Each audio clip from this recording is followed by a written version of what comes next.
भारत के लिए जरूरी है 5वीं पीढ़ी के लड़ाकू विमान। रक्षा मंत्रालय ने स्वदेशी स्टील्थ फाइटर जेट के निर्माण को मंजूरी दी। केंद्रीय रक्षा मंत्री राजनाथ सिंह ने मंगलवार को 5वीं पीढ़ी के स्वदेशी स्टील्थ लड़ाकू विमान के निर्माण को मंजूरी दी है। रक्षा अनुसंधान विकास संगठन DRDO इसके model advance medium combat aircraft AMCA के डिजाइन पर पहले से काम कर रहा है। वर्तमान में सिर्फ 3 देशों अमेरिका, रूस और चीन के पास 5वीं पीढ़ी के स्टील्थ लड़ाकू विमान है। केंद्रीय रक्षा मंत्री राजनाथ सिंह ने मंगलवार को 5वीं पीढ़ी की स्वदेशी स्टील्थ लड़ाकू विमान के निर्माण को मंजूरी दी है। रक्षा अनुसंधान विकास संगठन DRDO इसके model advanced medium combat aircraft AMCA के डिजाइन पर पहले से काम कर रहा है।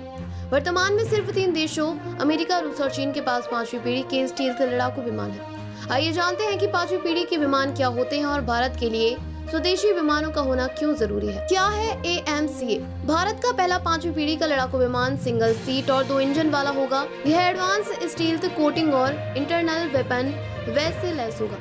इंटरनेट वेपन वेज में लगाए गए हथियार बाहर से दिखते नहीं है। अमेरिका के F-22 और रूस के Su-57 लड़ाकू विमान में ये फीचर्स हैं। MCA के 2 वर्जन होंगे। पहले वर्जन में अमेरिका में बना G414 इंजन लगेगा। दूसरे वर्जन में स्वदेशी जेट इंजन लगेगा जो GE414 से ज्यादा ताकतवर होगा।